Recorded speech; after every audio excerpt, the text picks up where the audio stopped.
جی علی بھائی، کیسے ہیں؟ خیریت سے ہیں آپ؟ علامہ صاحب خیریت ٹھیک ہیں؟ ٹھیک ہے، خدا آپ کو عزت اسلام دے دے۔ کیسے ہیں؟ حکم کرے بھائی۔ بس اللہ پاک کا بڑا شکر ہے، بہت کرم اللہ پاک کا سر۔ بس سر اللہ آپ کا کی ویڈیوز بہت سے لوگ دیکھ رہے ہیں، جی اور ہمارے ساتھ بھی اب ظاہر ہے کیونکہ ان کو پتہ ہے کہ ہماری آپ کے ساتھ ایک اچھا علمی دوستی کا تعلق پیدا ہو چکا ہے، جی جی تو وہ اب ہم سے بھی باتیں پوچھتے ہیں۔ اب ایک بھائی صاحب ہیں جو کہ مطلب ہے کہ آپ یہ سمجھ لیں کہ کسی باقاعدہ فرقے سے نہیں ہیں، ہاں ہاں اور جیسے وہ آج کل کے نوجوان ہوتے ہیں نا، ہاں ہاں سادے قسم کے، تو انہوں نے ایک دو سوال بھیجے۔ اچھا انہوں نے کہا جی ایک سوال یہ ہے، عقلی سوال ہے صرف اور صرف۔ انہوں نے کہا جی وہ یہ سوال ہے کہ جو علامہ حسن اللہ یاری صاحب اور دیگر جو اہل تشیع علماء اعظام فرماتے ہیں کہ حضرت مولا امام علی علیہ الصلوۃ والسلام ہی کو پہلا خلیفہ ہونا چاہیے تھا، جی تو وہ یہ کہتے ہیں جی کہ مجھے یہ چیز بتانی ہے، اس پہ مجھے عقلی جواب چاہیے کہ اگر حضرت مولا علی علیہ الصلوۃ والسلام کو پہلا ہی خلیفہ چن لیا جاتا جی تو آج حسن اللہ یاری صاحب کی خدمت میں گزارش ہے کہ ہمیں بتا دیں کہ آج فائد- جو پریکٹیکلی اس وقت جو دنیا میں نظام ہے، جو اسلام ہے، جو لوگ مسلمان کہلا رہے ہیں، ان میں ہم، کیا کیا چیزیں فرق ہوتی ہیں، یعنی اسلام میں ایسی کون کون سی چینجز ہوتی ہیں، یا آپ کے پاس جو پہنچا ہے اس میں کیا کیا ایسی میجر چیزیں ہوتی ہیں کہ آپ کہہ سکتے ہیں کہ یار یہ فرق پڑ گیا ہے۔ ایک تو یہ سر۔ جی دوسرا انہوں نے سر یہ کہا کہ عقلی طور پہ یہ بات بھیجی ہے کہ حضرت مولا علی علیہ السلام ہو یا رسول اکرم صلی اللہ علیہ وسلم ہو، دین تو بیسیکلی صرف ایک اللہ کا ہے، جی تو یعنی انہوں نے کہا کہ جو دین ہے نا، دین تو اللہ کا دین ہے نا سر، جی تو نہ خلفاء کا ہے نہ انبیاء کا ہے، بیسیکلی اللہ کا دین ہے نا، تو اللہ جی جی تعالیٰ اپنے دین کی کام لیتا ہے نا لوگوں کے ذریعے۔ اچھا لیکن انہوں نے کہا کہ یہ ایک جو ایسا چیز ہے کہ اللہ رب العزت وحدہ اللہ شریک نے ایک پورا ایک سسٹم بنایا امامت کا، اور حضرت علی علیہ ہم، السلام کو پہلا امام قرار دیا، تو وہ کہتے ہیں کہ عقلی طور پہ یہ سوال ہے کہ یہ تو کوئی شخص اعتراض کر سکتا ہے کہ نعوذ باللہ یہ کیوں کر ممکن ہے کہ جو اتنا امپورٹنٹ سسٹم ہے اس کو اللہ پاک نافذ ہی نہ کرائے، یہ کیسے ممکن ہے؟ تو یہ انہوں نے عقلی بنیادوں پہ سر سوالات بھیجے ہیں۔ ان کو کوئی زیادہ نالج نہیں ہے اس کا، یہ یعنی تو کہ علوم کا نہیں پتا، بالکل سرے سے نہیں پتا، لیکن عقلی طور پہ بھیجے ہیں۔ تو ابھی جو دین تو نافذ تو نہیں، ابھی آپ سب کو پتہ ہے دین کہاں نافذ ہے ابھی؟ اس میں تعجب کی کیا بات ہے؟ اللہ تعالیٰ کے دین نہیں کب مثلا نافذ انہوں نے ہوا ہے کہا نا بھائی؟ کہ جیسے اب ہم نماز پڑھتے ہیں، روزہ رکھتے ہیں، ہاں اپنا شادی ہوتی ہے، نکاح ہوتا ہے، کہ طلاق ہوتی ہے، مطلب ساری زندگی کے معاملات مسلمانوں کے چل رہے ہیں نا، وہ کہتے ہیں اس میں بتائیں کہ میجر چینج کیا ہوتی آج کوئی دنیا میں، کیا ہوتا؟ مسلمان کم، ہاں نہیں، جو تو دوسرا سوال ہے وہ کہتے ہیں نا کہ اسلام اگر اللہ نے دین بھیجا ہے اور یہ دین پہ کوئی عمل نہیں کرتا تو اس سے یہ کیا ہوتا ہے؟ اس سے اس کا سوال کیا ہے؟ بس یہ یعنی یہ دین ضائع ہے اس سے؟ نہیں، دوسرا سوال جو انہوں نے کیا نا وہ تو یہ تھا نا کہ ہاں اگر اللہ پاک رب العزت نے ایک باقاعدہ اتنا بڑا نظام بنایا تھا، ہوں، نبوت کے بعد امامت کا اتنا بڑا ایک سسٹم بنایا تھا، ہاں اس پہ تو عمل کیوں یہ نہیں تو اللہ کی ذمہ داری ہے نا کہ وہ اس کو نافذ ہوا؟ کرے، ہاں دیکھیں ہر صورت پہلی نافذ کرے۔ اچھی بات ہے ہاں پہلا جو سوال ہے اس کے متعلق میں ہم جواب دیں گے رسول اللہ صلی اللہ علیہ وآلہ وسلم کی زبان سے، کہ اگر لوگ اہل بیت علیہ السلام کی اتباع کرتے تو اس کا فائدہ کیا ہوتا؟ خود رسول پاک صلی اللہ علیہ وآلہ وسلم نے فرمایا، یہ حدیث سنن ترمذی میں ہے اور یہ حدیث متواتر ہے، انی تارک فیکم من ان اخذتم به لن تضلوا بعدی ابدا کتاب اللہ و عترتی اہل بیت، کہ میں تمہارے درمیان دو چھوڑ کے جا رہا ہوں کہ اگر ان کی اتباع کرو تو کبھی تم گمراہ نہ ہوگے، وعدہ دیا کہ کبھی گمراہ اچھا، نہیں ہوگے، وہ قرآن صحیح، اور میری اہل بیت علیہم السلام ہیں۔ تو اگر لوگ امیر المؤمنین علیہ السلام کے، ابھی دیکھیں مسلمان مختلف مسائل پر، مختلف چیزوں پر کیا ہے آپس میں ان کے اختلافات ہیں، نماز پڑھنے کے طریقے، اذان پڑھنے کے طریقے، ہر چیز میں اختلاف ہے، اللہ تعالیٰ کی صفات میں اختلاف ہے، انبیاء کی صفات میں اختلاف ہے، قرآن کی تفسیر میں اختلاف ہے، قرآن کی تاریخ ہے، یعنی ہر چیز مسئلہ اٹھائے اس میں اختلاف ہے۔ تو یہ تو نہیں ہے کہ یہ سب صحیح ہیں، جی صحیح تو ایک ہوگا، صحیح تو ایک ہوگا نا۔ تو اکثر لوگ گمراہی پر ہیں، اکثر لوگ گمراہ، خود فرمایا کہ 73 فرقے ہوں گے، 73 فرقے ہوں گے، 72 جہنم میں، یہ تو حدیث سب مانتے ہیں۔ تو پہلی بات یہ ہے کہ اگر اہل بیت طاہرین علیہم الصلوۃ والسلام کی اتباع کرتے کوئی گمراہی نہ ہوتی، کوئی اختلاف نہ ہوتا۔ اور میں ایک اور جملہ کہہ دوں رسول پاک صلی اللہ علیہ وسلم سے کہ وہ اپنے مرض الموت میں، بیماری میں، جب انہوں نے فرمایا کہ قلم و کاغذ لاؤ تاکہ میں وصیت لکھ دوں، اگر یہ وصیت لکھ دوں تو تب تم کبھی گمراہ نہ ہو جاؤ گے۔ تو ان سے مراد بھی ان کا خلافت امیر المؤمنین علیہ الصلوۃ والسلام تھا، کیونکہ انہوں نے جب یہ حدیث ثقلین میں بھی یہی کہا تھا کہ اگر تم ان کی اتباع کرو گے تو تم کبھی گمراہ نہ ہو جاؤ گے، اور یہاں پر بھی وہی مراد وہی تھا، کیونکہ صرف اہل بیت علیہم الصلوۃ والسلام کی اتباع میں عدم گمراہی ہے۔ تو پہلی فائدہ یہی ہے کہ کوئی گمراہی نہ ہوتی، کوئی اختلاف نہ ہوتا، دنیا بالکل جیسے کہ رسول اللہ صلی اللہ علیہ وآلہ وسلم نے فرمایا کہ آخر الزمان میں میرا فرزند امام مہدی علیہ الصلوۃ والسلام ظہور فرمائیں گے اور وہ دنیا کو عدل سے بھر دیں گے، جیسے کہ دنیا ظلم سے بھرا ہوا ہوگا۔ تو یہ کام اسی وقت ہو جاتا، اسی وقت رسول اللہ صلی اللہ علیہ وآلہ وسلم کے بعد دنیا عدل سے بھر جاتا، نور توحید سے بھر جاتا، دنیا میں نہ شرک رہتی نہ کفر رہتا، دنیا میں سراسر اسلام قرآن، اور وہ بھی صحیح اسلام، صحیح قرآن۔ ابھی مسلمان جو اسلام نافذ کرتے ہیں، ایک ہمارے طالبان ہے، ایک داعش ہے، ایک اسلامی جمہوریہ ایران ہے، ایک اسلامی جمہوریہ پاکستان ہے، جب بھی یہ اسلام نافذ کرنے کی کوشش کرتے ہیں وہ اسلام کا ایسا بدنام کرتے ہیں کہ سب کافر ہمیں اور اسلام کو لعنت کرتے ہیں۔ اسلام کی ایسی بدنامی ہوتی ہے نا، وہ صحیح اسلام کہ لوگ اس کو دیکھ کر عاشق ہو جائیں دین کی، وہ اسلام نافذ کرتا اسی زمانے سے۔ تو یہ جو وہ آپ تھوڑا سا ایکسپلین کر دینا کہ یعنی اس میں اور آج والے میں کیا فرق ہوتے ہیں؟ فرق یہی ہوتا کہ دین میں جو اتنے اختلافات ہیں، دیکھیں عزیز، دیکھیں ابھی عرض کر رہا ہوں نا کہ ابھی مسلمان کے اتنے فرقے بن چکے ہیں، اور رسول اللہ صلی اللہ علیہ وسلم نے وعدہ دیا کہ سب فرقے جہنمی ہیں سوائے ایک فرقے کے۔ یہ نہ ہوتا، توحید میں اختلاف نہ ہوتا، رسالت میں اختلاف نہ ہوتا، تفسیر قرآن میں اختلاف نہ ہوتی، نماز روزہ مختلف امور میں اسلام کا بول بالا ہوتا، پوری دنیا میں کوئی ضلالت ہی نہیں ہوتی، دنیا میں کوئی ظلم ہی نہ ہوتا، ٹھیک ہے نا۔ اسلام تو اسی لیے آیا ہے کہ اللہ تعالیٰ اس دین کو بھیجا ہے، اس لیے بھیجا ہے کہ بلے وقد ارسلنا الرسل وانزلنا معهم الحدید لیقوم الناس بالقسط، تاکہ لوگوں میں عدل و داد ہو، تاکہ دنیا میں عدل کا انصاف کا بول بالا ہو۔ اب انصاف ہے دنیا میں، مسلمان کیا انصاف کرتے ہیں آپس میں؟ نہ مسلمان آپس میں انصاف کرتے ہیں اور نہ کسی دوسروں کے ساتھ انصاف کرتے ہیں۔ تو اگر ہوتا تو یہ بہت عظیم فرق ہوتا کہ دنیا میں کوئی گمراہی نہ ہوتی، یعنی وہی ہدف جس کے لیے اللہ تعالیٰ نے اپنے حبیب صلی اللہ علیہ وسلم کو بھیجا ہے وہ ہدف کامل ہوتا۔ پہلی بات تو یہ ہے، ٹھیک ہے نا جی۔ دوسری بات یہ پہلے سوال کے جواب کہ فرق کیا، یہ بہت عظیم فرق۔ اس میں ایک گزارش کر دوں میں چھوٹی سی؟ جی اس میں سر آپ کے سوال سے جو میرے ذہن میں آیا نا سوال مزید، وہ یہ ہے کہ کوئی شخص یہ بھی تو کہہ سکتا ہے نا کہ چلو اہل سنت پر تو یہ الزام آ گیا کہ انہوں نے تو نہیں مانی نا بات آپ کے بقول، لیکن آپ کے جو اہل تشیع اثنا شریع ہے، آپ سے پہلے بھی تو 14 سال سے ہیں، انہوں نے تو مانا، اماموں کو آخر لوگوں نے مانا تو ہے، تو ان کے پاس جو دین ہے ہمیں وہ دے دیں، ہم اس کو نافذ کر دیتے ہیں، اس کو پڑھ کے سمجھ لیتے ہیں اگر سیکھنا چاہیں تو۔ کیا آپ کے پاس حاضر ہے، آپ قبول کرو، پہلے قبول کرو توحید کو، پھر نبوت کو، پھر امامت کو ہماری قبول کرو، لازم بات ہے، ٹھیک ہے نا۔ آپ قبول کرنے کے لیے تیار ہیں، ہم دلیل لے کے آئے نا، ہمارے پاس شیعہ عوام کے پاس کیا دین کامل موجود ہے؟ کیا کہہ رہے ہیں؟ اچھا یہ آپ کا دعویٰ ہے؟ کیا کہہ رہے ہیں؟ سوال نہیں سمجھ آئی۔ میں آپ سے یہ پوچھوں نا کہ ایک تو یہ دعویٰ ہوتا ہے نا کہ جی لوگوں نے کیونکہ ائمہ اہل بیت کو چھوڑ دیا اس لیے اللہ رب العزت نے سزا دی اور ان تک صحیح دین پہنچا ہی نہیں۔ ایک یہ کہ سنیوں تک تو نہیں پہنچا لیکن شیعوں تک پہنچا، بالکل آپ کا اس میں کیا موقف؟ بالکل صحیح پہنچا ہے، شیعوں کے پاس جتنا پہنچا ہے صحیح پہنچا ہے، شیعوں کے پاس جتنا پہنچا ہے 100% صحیح پہنچا ہے شیعوں کے پاس۔ دیکھیں ہمارا موقف یہی ہے کہ ہمارے اور آپ کے درمیان جتنے مسائل اختلافی ہیں نا، توحید سے لے کر میعاد تک، بھلے فروع میں طہارت سے لے کر دیات تک جتنے اختلاف ہیں، ہر مسئلے اختلافی میں شیعہ حق پر ہیں۔ آپ لوگ جو بھی اختلافی ہے، مشترکات میں تو سب صحیح ہیں، جو اختلافی مسئلے وہ ہم حق پر ہیں، ہمارا موقف ہی یہی ہے۔ اچھا یہ اصول میں فروع، بالکل ہمارا چیلنج ہے۔ تو پھر آپ کے درمیان اختلافات نہیں ہیں؟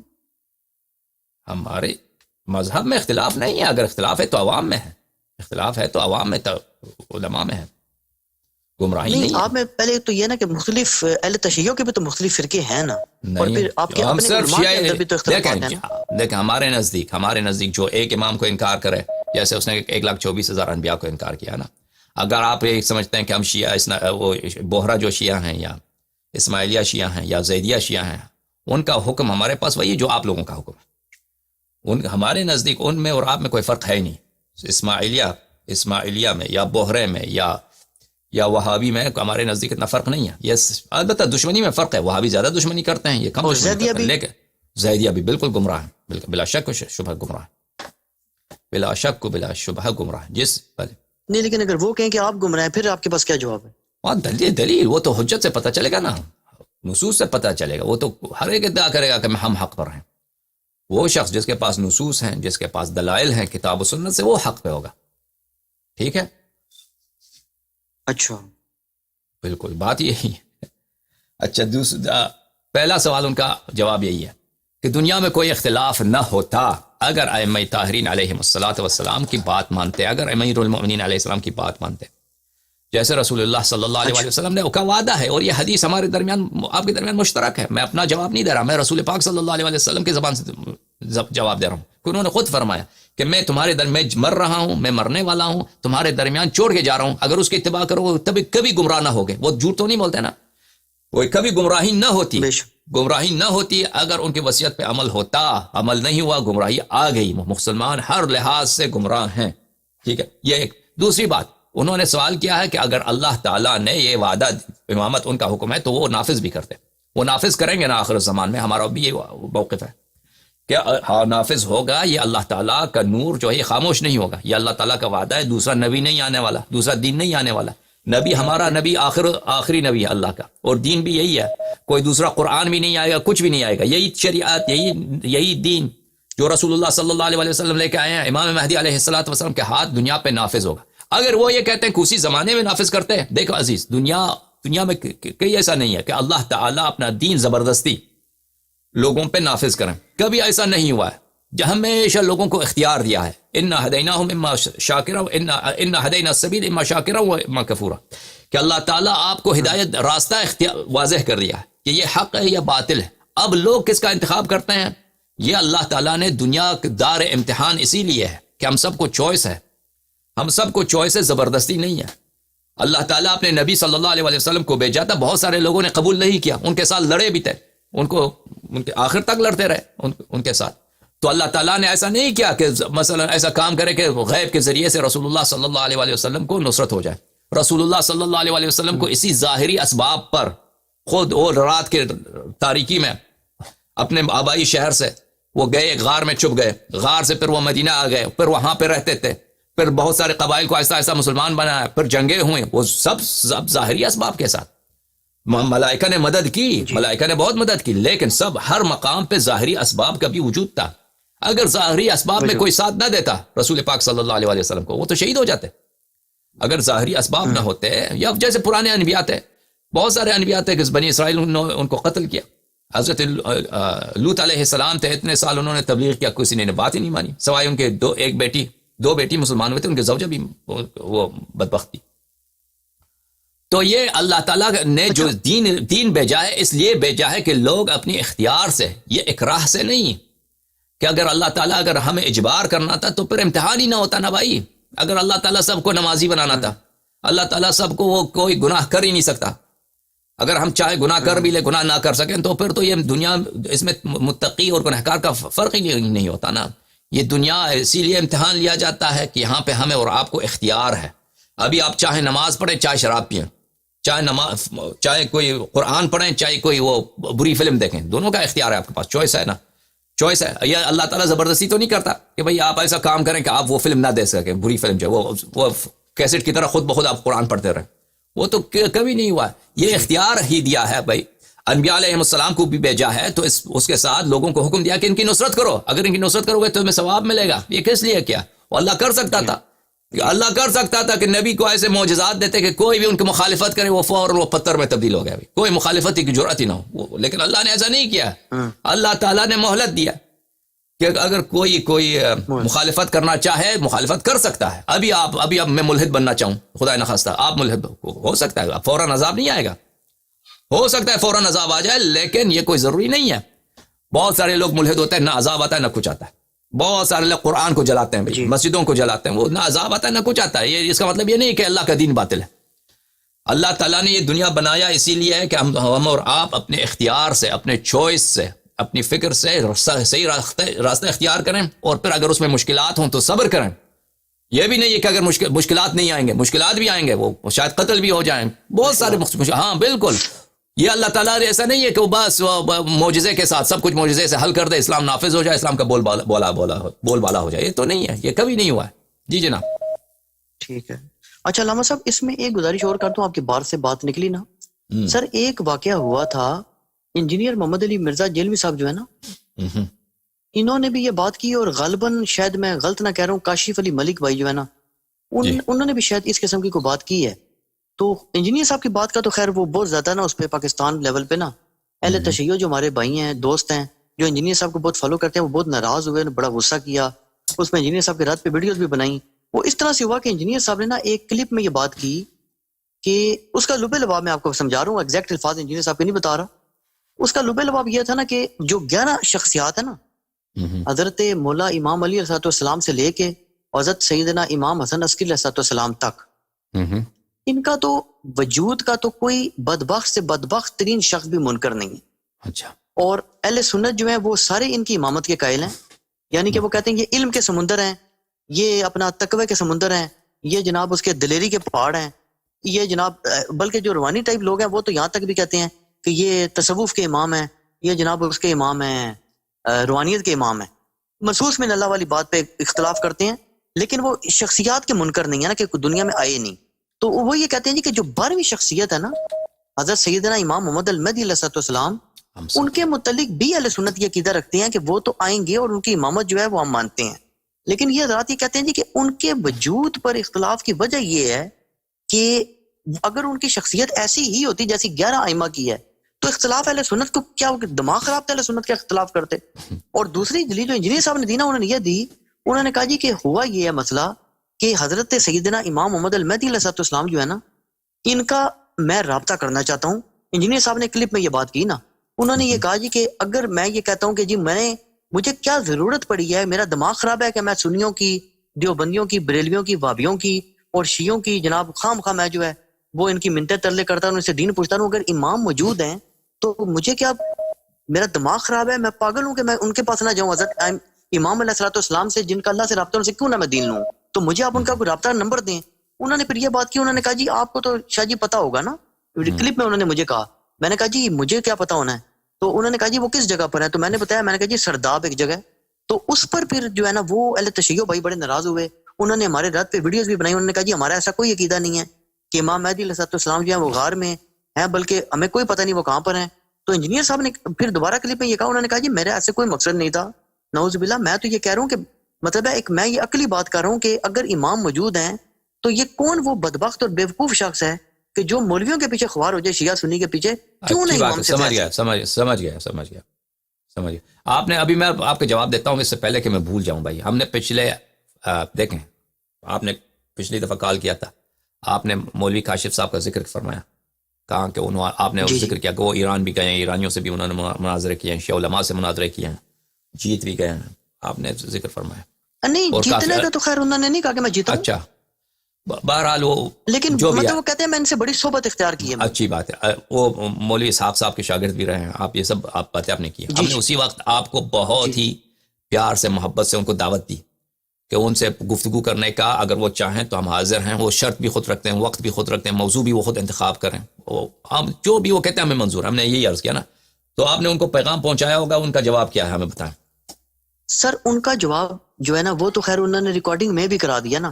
وہ اگر آپ سنیں نا، جو انہوں نے جب میں نے آپ کے متعلق ان سے سوال کیا تھا نا، اچھا، تو انہوں نے یہ بات کہی تھی کہ میں یہ بڑا ذوق رکھتا تھا اور میرے استاد جی بھی بڑا ذوق رکھتے تھے مناظروں کا اور ان چیزوں کا. اور ابھی بھی وہ کہتے ہیں ہماری نا ان سے شیعہ علماء سے اہل سنت کے مقابلے میں زیادہ جو ہے انٹریکشن رہتی ہے. لیکن وہ کہتے ہیں یار کہ ہم ان چیز سے نا بیزار ہو گئے آپ مناظروں سے، کیونکہ ان سے کوئی نتیجہ نہیں نکلتا. وہ کہتے ہیں اب علامہ ملک آفتاب حسین جوادی صاحب ہیں، جس دن وہ پھر اسلام آباد آئے تھے وہ کہتے ہیں میں نے ابھی ان سے ملنے کے لیے بھی جانا ہے. اور ایک وہ سندھو صاحب ہیں، ان کا بھی انہوں نے کہا کہ جی ان کے ساتھ بھی میں رہا ہوں، تو ان سے بھی میرا بڑا پیار محبت ہے، اسلام آباد میں بھی ہماری ہیں. وہ کہتے ہیں یار مسئلہ یہ ہے نا کہ ہمارا، وہ ان کی بھی بات کا لبے لباب یہی ہے. وہ کہتے ہیں یار مسئلہ مین یہ ہے کہ ہمیں کوئی پاگل تو نہیں ہے نا، ہم اگر ہمارا امام سے رابطہ ہو جائے تو ہمیں کیا دماغ ہمارا خراب ہے کہ ہم نہ مانیں؟ کیوں نہ مانیں؟ ہم تو خود پریشان بیٹھے ہیں. مفتی اسحاق صاحب بھی دنیا سے چلے گئے، ہم پاگل ہوئے پھر رہے ہیں، پریشان پھر رہے ہیں، کیوں نہیں ہمارا امام سے رابطہ کرایا جاتا؟ ٹھیک، بہرحال اب آپ جواب سنیے اپنا. ٹھیک ہے عزیزوں، ہم نہیں کہتے کہ ان سے مناظرہ ہو، دیکھیں ہم ان سے گفتگو کریں، وہ ہمارے مذہب کے متعلق بات کرتے ہیں، وہ ان کے باتیں نشر کرتے ہیں، ان کے جو استاد ہیں مولوی اسحاق صاحب کے باتیں ہیں کہ انہوں نے ہمارے مذہب کے متعلق بہت باتیں ایسی کی ہیں، بہت ہی جاہلانہ، یعنی بہت ہی بچے گانا باتیں کی ہیں انہوں نے، جو میں نے ان کے کلپس دیکھے ہیں. بات آپ نے بھیجے ان کلپس ان کے، ہم نے جدا کیا، میں تعجب ہوا واقعا. بہرحال اگر وہ چاہتے کہ گفتگو ہو جائے تو میں نہیں کہتا کہ وہ مناظرہ کریں، ہمیں بھی مناظرے کا شوق نہیں ہے کہ ہم مناظرے کریں، لیکن اگر وہ چاہیں اپنے باتوں کو ہمارے سامنے ذکر کریں، ہم ان کی باتوں کو جواب دینے کے لیے ہم حاضر ہیں، آمادہ ہیں انشاءاللہ تبارک و تعالی. اب آپ نے جو سوال کیا، اب وہ آپ سامنے نہیں آنا چاہتے. میں نے جیسے آپ کو کہا تھا نا پہلے کہ آگے کوئی نہیں آئے گا، وہی میرا وعدہ ہے. مختلف بہانے مختلف ہوں گے. نہیں، وہ جو 6-7 جن 7-8 علماء کے نام میں نے آپ کو بتایا نا، وہ تو بالکل تیار ہیں، ان کی تو ویڈیوز موجود ہیں. میرا وعدہ کھلا ہے بھائی. میں جن لوگوں کو نہیں جانتا ہوں، یا بعض لوگ جب گالی گلوچ والے ہیں یا یزیدی لوگ ہیں، میں ان کو میں عزت نہیں دینا چاہتا کہ نام لے کر ان کو پکاروں. بہرحال جو بھی چاہے میرے ساتھ بات کرے، تو اگر وہ گالی کا اہل نہیں ہے، ٹیلی فون پہ یا ویڈیو کال پہ میں حاضر ہوں. یہ میرا مختصر جواب ہے. لیکن جو اگر نام لے کر آپ کہنا چاہتے ہیں تو وہ لوگ جو عاقل لوگ ہیں، عالم لوگ ہیں، اہل گالی نہیں، ان کے لیے میں کلپس بنا دوں گا انشاءاللہ. اچھا، اب آپ نے خود ابھی کہا ہے کہ آپ لوگ 11 اماموں کو مانتے ہیں کہ علم کے سمندر ہیں، ٹھیک ہے نا، علم کے سمندر، اور یہ سچے ہیں، یہ صدوق ہیں. تو ان سے آپ لوگ کیوں دین نہیں لیتے؟ پہلی بات تو یہ ہے کہ آپ ان سے دین کیوں نہیں لیتے. تو ابو حنیفہ کون ہے بھائی؟ ابو حنیفہ کے متعلق اگر ہم آپ کے علماء کے اپنے اقوال دکھائیں بھائی، کہ اس کو مار کے کفر سے 2-3 دفعہ اس کا توبہ کرایا زبردستی، اس کا آپ کے اپنے علماء کے اقوال ہیں بھائی، اس کے زندگی نامے میں ایسی باتیں، ایسے فتوے یار کہ عجیب و غریب. ان کے جو اگر میں اس کا پروفائل کھول دوں آپ لوگوں کے لیے، آپ لوگ مجھ سے ناراض ہو جائیں گے، خدا جانتا ہے. میں ڈرتا ہوں اسی سے کہ فتنہ ہو جائے گا کہ اس کے متعلق آپ کے اپنے علماء ابو حنیفہ کے متعلق جو ان کی باتیں ہیں، ٹھیک ہے نا، یا دوسرے علماء، یا بخاری کو خود اس کے استاد نے تکفیر کیا، بخاری کو خود اس کو نیشابور سے اس کو استاد نے کفر کی وجہ سے اس کو نکالا ہے. پھر بخارا میں آخر عمر بخارا گیا تو بخارا سے بھی اس کو کفر کی وجہ سے نکالا تھا حاکم بخارا نے. تو ایسے لوگوں جن پہ کفر کا ٹپا ہے ان سے دین لیتے ہو، پھر کہتے ہو کہ ہمیں یقین ہے کہ یہ 11 امام جو ہیں علم کے سمندر ہیں، ان سے کیوں آپ دین نہیں لیتے ہو؟ نماز، روزہ، مختلف احکام، ان سے کیوں آپ لوگ اخذ نہیں کرتے ہو؟ بلکہ ان کے قاتلین کا، ان کے جن لوگوں نے ان پہ ظلم کیا ہے، ان کو تم رضی اللہ کہتے ہو. پہلی بات تو یہ سمجھاؤ، یہ بات درست نہیں آپ کی. پھر آپ نے کہا ہے کہ آپ کے دوست نے فرمایا ہے کہ ہمارا دماغ خراب ہے، کہ اگر کوئی بات ہمارے سچ ثابت ہو ہم اس کی اتباع نہ کریں. بالکل بات یہی ہے عزیزوں. ہمیشہ یاد رکھیں کہ اکثر لوگ جو حق کا انکار کرتے ہیں، حق کا جہد کرتے ہیں، وہ اس طرح نہیں ہے کہ وہ حق کو نہیں سمجھتے. حق کو سمجھ کر بھی بہت سارے لوگ حق کا انکار کرتے ہیں. بہت سارے لوگ حق کا سمجھ کر بھی حق کا انکار کرتے ہیں. جیسے فرعون تھا، فرعون وہ جانتا تھا کہ موسیٰ علیہ السلام حق پہ ہیں، یہ جادوگر نہیں ہے، یہ جھوٹے آدمی نہیں ہے. وہ بچپن سے موسیٰ علیہ السلام کو جانتا تھا کہ یہ کتنا پاک آدمی ہے، سچا آدمی ہے. اس کے باوجود اس نے موسیٰ علیہ السلام کو سے کہا کہ یہ جادوگر ہے، یہ جھوٹا آدمی ہے. اور وہ خود کہتا تھا میں خدا ہوں. اس کو پتا تھا کہ وہ خدا نہیں تھا. اور موسیٰ علیہ السلام کے معجزے ہیں، اس کے جادوگروں نے خود ایمان سجدے کیا کہ آمنا برب موسیٰ و ہارون، ہم موسیٰ اور ہارون علیہ السلام کے رب پہ ایمان لائے. اس کو پتا تھا یہ جادو نہیں، یہ معجزہ ہے. اس کے باوجود وہ اپنے برائی پہ تلا ہوا تھا.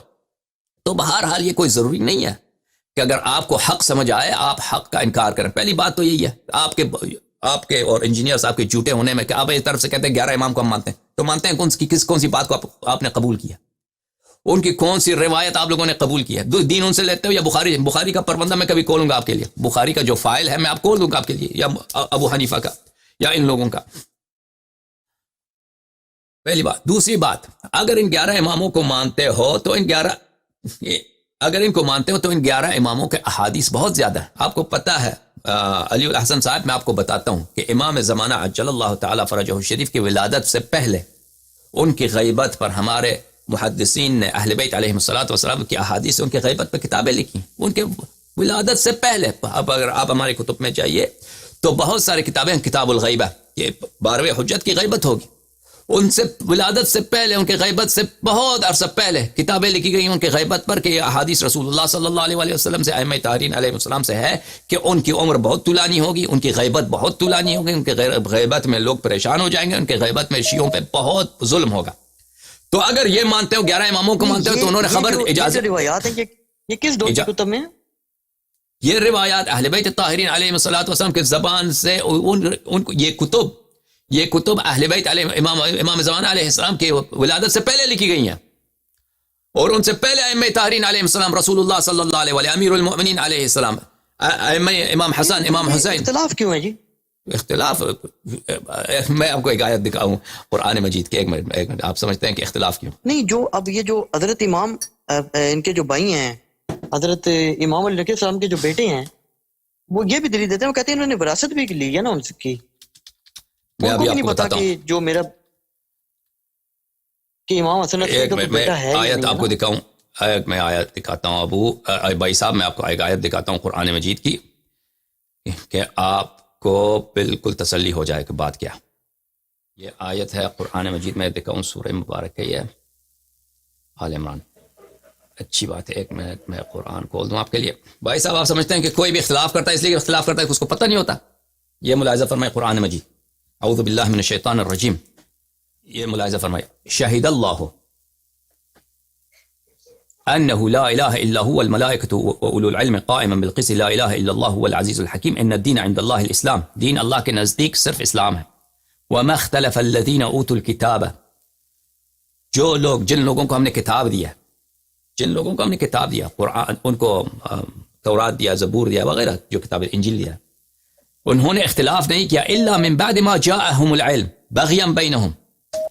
ان کا اختلاف یہ نہیں تھا جہل کی وجہ سے، جاننے کے باوجود، علم کے باوجود. یہ علم یقین کو بولتے ہیں. یقین ہونے کے باوجود کہ فلاں مسئلہ حق ہے، اس کے باوجود انہوں نے اختلاف کیا ہے، انہوں نے مخالفت کی ہے. ایک منٹ میں ایک اور آیت آپ کو دکھاؤں، یہ ملاحظہ فرمائیے. سورہ مبارکہ بقرہ میں اللہ تعالیٰ فرماتا ہے، اعوذ باللہ من الشیطان الرجیم، وَلَمَّا جَاءَهُمْ كِتَابٌ مِّنْ عِنْدِ اللَّهِ مُصَدِّقٌ لِمَا مَعَهُمْ وَكَانُوا مِنْ قَبْلِهُ يَسْتَفْتِحُونَ عَلَى الَّذِينَ كَفَرُوا. دیکھیں یہود کے متعلق فرمان ہے کہ اللہ کی جانب سے کتاب آیا، یعنی قرآن مجید، مصدق لما معہم، اور قرآن تصدیق کرتا ہے ان چیزوں میں کا جو تورات میں موجود تھا، پہلے سے تورات میں پہلے سے موجود تھا. وَكَانُوا مِن قَبْلُ يَسْتَفْتِحُونَ عَلَى الَّذِينَ كَفَرُوا. اور یہود کی یہ حالت تھی کہ رسول اللہ صلی اللہ علیہ وآلہ وسلم کے آنے سے پہلے جو عرب رہتے تھے وہ بت پرست تھے. عربوں سے کہتے تھے، وہ ان کو خبر دیتے تھے اپنی فتح کی. عربوں کو عرب کہتے تھے تم یہودی کم ہو، تمہاری عدد ہی نہیں ہے. ذلیل تھے یہود، ذلیل تھے عربوں کے درمیان کیونکہ تعداد کم تھی ان کے. تو وہ کہتے تھے کہ ہماری فتح ہوگی. یہود کہتے تھے کیونکہ ایک پیغمبر آئے گا، ایک نبی آئے گا، اسی عرب میں آئے گا، اور وہ ہمارے دین کی تصدیق کرے گا. وہ جب آئے گا اس کے زور سے ہم آپ سب کو جو ہے، آپ سب ہماری فتح ہوگی آپ سب کو. اچھا، فلما جاءہم، اور جب رسول اللہ صلی اللہ علیہ وسلم تشریف آئے، ما عرفوا کفروا بہ، جو ہی انہوں نے پہچان لیا، یہود پہچان لیا. فلما جاءہم ما عرفوا کفروا بہ، انہوں نے جب رسول پاک صلی اللہ علیہ وسلم تشریف لائے، عرب یہودیوں نے اپنی کتاب میں دیکھا کہ جو بھی نشانیاں، جو بھی بشارتیں پرانے انبیاء نے نبی کریم صلی اللہ علیہ وسلم کی دی تھی، وہ ان پہ ہو بہو صادق ہے. پہچان لیا انہوں نے، مگر اس کے باوجود انہوں نے انکار کیا، کفر کیا رسول پاک صلی اللہ علیہ وسلم کو. انہوں نے معجزے نہیں دیکھے، معجزے دیکھے، آیتیں نہیں دیکھی جو تورات میں تھی رسول اللہ صلی اللہ علیہ وسلم کی تشریف آوری کی. انہوں نے وہ آیتیں چینج کرتے تھے، وہ اپنے ہاتھوں سے چینج کرتے تھے تاکہ عوام کو فریب دے، تاکہ وہ نہ سمجھ لے کہ یہ وہی پیغمبر ہے جس کی بشارت حضرت موسیٰ علیہ السلام نے دی. یہ نہیں ہوتا میرے بھائی کہ اگر کسی کو یہ حق کے ساتھ اختلاف ہمیشہ جہل کی وجہ سے ہوتا ہے. نہیں، حق کے ساتھ اختلاف بیشتر یہ ہوتا ہے کہ جان کر لوگ اختلاف کرتے ہیں. ان کو پتہ ہوتا ہے حق کس کے ساتھ ہے، اس کے باوجود. یہ جو ابو جہل تھا، ابو لہب تھے، یہ لوگ خوب جانتے تھے کہ رسول پاک صلی اللہ علیہ وسلم کتنے سچے آدمی ہیں. وہ خود کہتے تھے امین، لقب دیا تھا ان کو امین کا، یعنی اتنے سچے، امانت دار، ان جیسا کوئی نہیں ہے. اور پھر معجزات کے ساتھ، اور جو بات بھی لے کے آئے نا رسول پاک صلی اللہ علیہ وسلم کی، یہ بت خدا نہیں ہے، یہ تو سب انسان کو سمجھ آتا ہے نا. کوئی بیوقوف ہی ہوگا. یہ ابو لہب، ابو جہل، یہ لوگ بیوقوف تو نہیں تھے، یہ بہت سمجھدار لوگ تھے. یہ ایسے نہیں تھا کہ ان کو کوئی، یہ بہت ہی پاگل انسان تھے، نہیں، سمجھدار تھے. یہ ابو جہل تو جو تھا اس کو ابو الحکم بولتے تھے، یہ حکمت کا باپ. مسلمانوں نے اس کو گالی کے طور پہ ابو جہل کا لقب دیا. ان کو پتہ تھا کہ یہ بت جو ہیں سب جھوٹے ہیں، خدا نہیں ہے، لیکن اس کے جاننے کے باوجود اور یہ معجزات دیکھ کر کہ رسول اللہ صلی اللہ علیہ وسلم سچے ہیں، اس کے باوجود وہ کہتے ہیں یہ جادوگر ہے. یہ جادوگری کا جو تپا لگاتے تھے، یہ نہیں کہ آخر ان کو شبہ تھا کہ یہ جادوگر ہے، ان کو پتہ تھا یہ جادوگر نہیں ہے. تو بہرحال بنی ہاشم میں بہت سارے لوگ تھے، بنی ہاشم میں بہت سارے، وہ امامت کا ادعا کرتے تھے یا امام صادق علیہ السلام کی امامت کا انکار کرتے تھے. وہ اس کی وجہ یہ نہیں تھی کہ وہ ان کو جہل تھا، وہ جانتے تھے ہوائے نفس کی وجہ سے، شہوت کی وجہ سے، خدا کی یاد سے غفلت کی وجہ سے انکار کرتے تھے. سمجھ میں آئی نا بات آپ کو؟ نہیں لیکن سر امامت کا دعویٰ کر کے اس زمانے میں فائدہ کیا تھا؟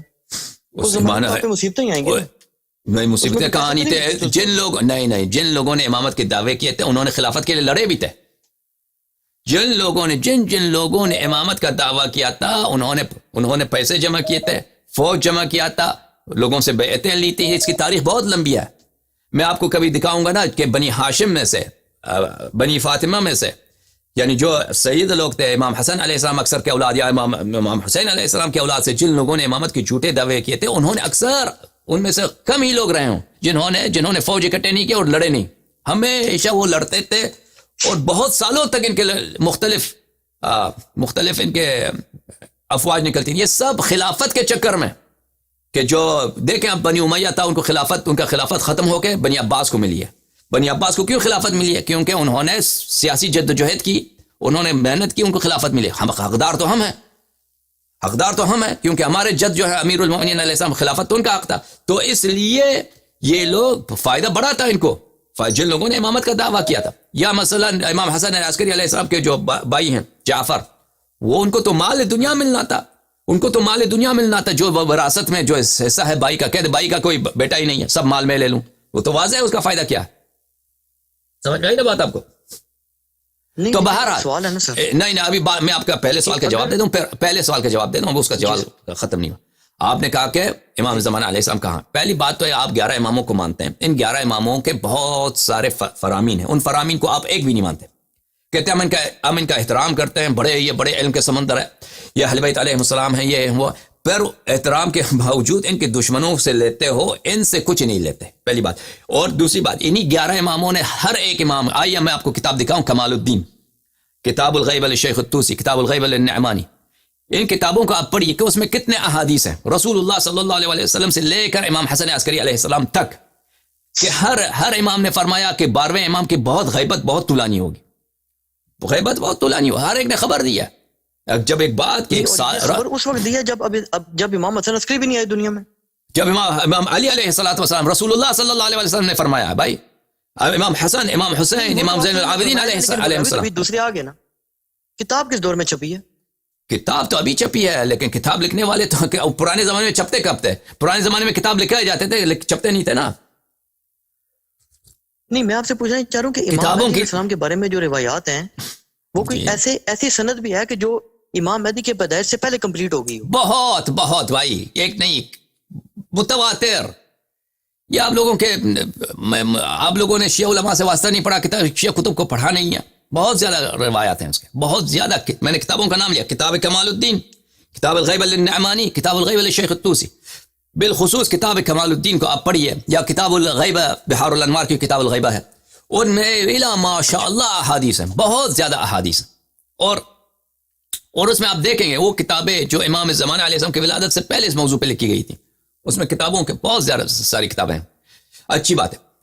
تو جس کی خبر دی ہے رسول اللہ صلی اللہ علیہ وسلم نے. اور آپ کہتے ہیں کہ آپ اور ہم متفق ہیں کہ امام زمانہ علیہ السلام آخر الزمان میں ان کا ظہور ہوگا، لیکن آپ کے پاس ایک بھی حدیث نہیں ہے کہ ان کا آخر الزمان میں ولادت ہوگی. ہمارے پاس تو ولادت ہوگی، کہاں حدیث؟ ایک بھی نہیں آپ لوگوں کے پاس. سب احادیث یہی ہے کہ وہ آخر الزمان میں اس کا نہیں ہے آپ کے پاس. سب کا یہی ہے، آپ لوگوں کے پاس یہی ہے کہ ان کا ظہور ہوگا آخر الزمان میں. آپ کہتے ہیں نا کہ ہم کہتے ہیں آخر الزمان میں، ہم بھی کہتے ہیں آخر الزمان میں آئے گا، لیکن اگر آپ ادعا کرتے ہیں ان کی ولادت نہیں ہے، ان کی ولادت ہوگی، تو وہ ولادت کہ حدیث ہمیں دکھائیں. آپ کے پاس ایک بھی حدیث نہیں ہے کہ ان کی ولادت آخر الزمان میں ہوگی. اچھی بات ہے. اب یہ کہنا میرے عزیز کہ امام علیہ السلام کو ہمیں دکھا دو، امام علیہ السلام کو ہمیں دکھا دو. نہیں دکھانا دو، وہ کہتے ہیں جی رابطہ کرا دو ہمارا. رابطہ کرا، ہماری جان چھوٹے، ہم کیوں پاگل ہو رہے ہیں؟ رابطہ کرا دو، ٹھیک ہے. کبھی شیعوں کے پیچھے جا رہے ہیں، کبھی سنیوں کے پیچھے جا رہے ہیں، بابیوں کے جا رہے ہیں، دیوبندیوں. ابھی اس کا جواب ابھی میرے پاس حاضر ہے. ہم سمجھ گئے آپ کے سوال کیا، ہم ابھی آپ کو جواب دیتے ہیں. اگر کوئی ملحد آپ سے کہہ دے خدا سے میرا رابطہ کر دو، خدا سے میرا رابطہ کر دو، میں اس خدا سے میرے لیے جواب میں خدا سے خود جواب لینا چاہتا ہوں، وہ میرا جواب کیسے دے گا؟ خدا آپ کے مذہب میں خدا کا کیا ہے؟ خدا کا پیر بھی ہے، سر بھی ہے، وہ چلتا بھی ہے، پھرتا بھی ہے نا. وہ تو مطالبہ تو کر سکتا ہے آپ سے کہ آپ اس کا جواب ہم کیا دیں گے؟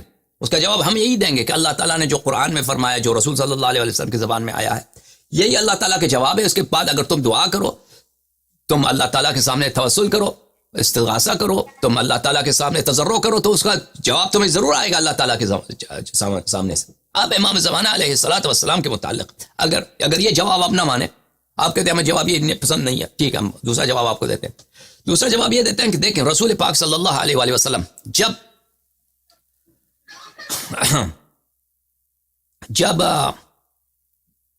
مکے میں تھے جی اور وہ مکے سے مدینہ جا رہے تھے، وہ 3 رات کے لیے مخفی ہو گئے تھے غار ثور میں، 3 رات کے لیے وہاں پہ مخفی تھے، اور پھر وہ مخفی چھپے ہوئے اختفاء کی حالت میں مدینے تک آ گئے تھے. یعنی مدینے تک وہ ایسے علنا نہیں آئے تھے، وہ کیونکہ کفار ان کا پیچھا کر رہے تھے.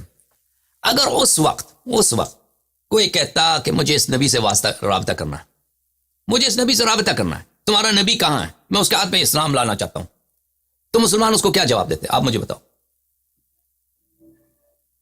تو مسلمان اس وقت کیا کہتے؟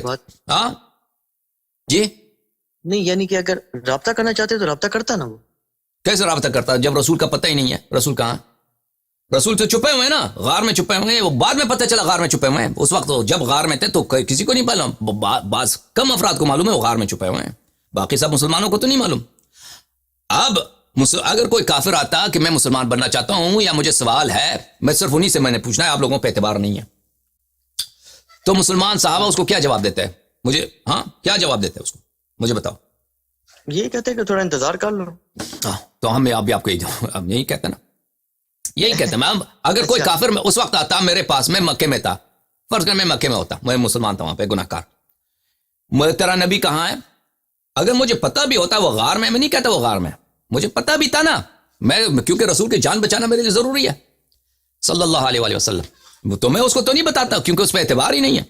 اگر وہ خود بھی نقصان نہ پہنچانا چاہے، کسی دوسرے سے کہہ دے گا، دوسرا لشکر لے کے آئے گا، رسول کو قتل کر دے گا صلی اللہ علیہ وآلہ وسلم. اگر مجھ سے کہتا تجھے کیا چاہیے مجھ سے پوچھ لو، اگر تمہیں مجھے جتنا معلوم ہے میں اس کو بتا دیتا نا، جتنا مجھے اس نے نماز سیکھنا ہے میں بتاتا، نماز اس طرح پڑھتے ہیں. اگر اس نے مثلا اللہ کی صفات پوچھنا تھا، جتنا مجھے آتا میں اس کو بتا دیتا، ٹھیک ہے نا. اس سے آگے اگر اس کے پاس سوال ہے، اس کے پاس نہیں ہوتا سوال اس سے آگے، یعنی عام مسلمان اس کو جواب دے دیتے جتنا بھی ہے. اگر اس سے آگے بھی سوال ہے، مجھ کہتے ہیں بھائی اس سے زیادہ میں نہیں آتی، تم انتظار کرو.